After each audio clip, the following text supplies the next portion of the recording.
कब्ज एक बहुत ही व्यापक समस्या है हमारे भारतीय समाज की।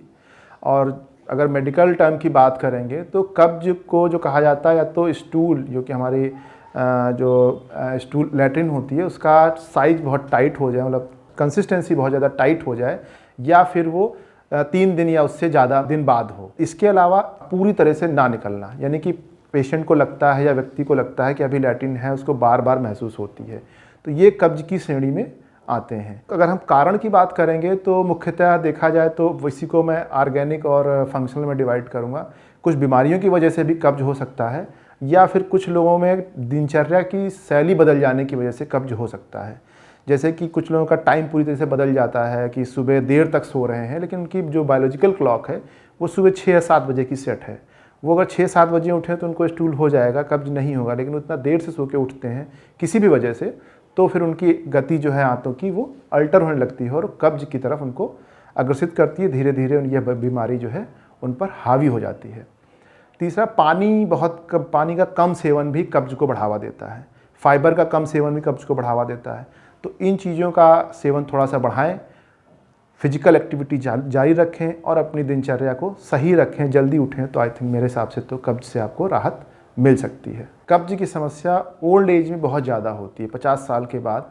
उसके मुख्यतः कारण कि आंतों की गति का कम हो जाना होता है, या कोई ऑर्गेनिक डिजीज़ यानी कि कैंसर या गांठ कई बार आंत में बन जाती है। इसके अलावा वृद्ध महिलाएं या जो 50 के बाद की महिलाएं हैं जिनकी होम डिलीवरीज हुई हैं, उनमें पेल्विक मसल में डिसफंक्शन की वजह से भी कब्ज हो जाता है।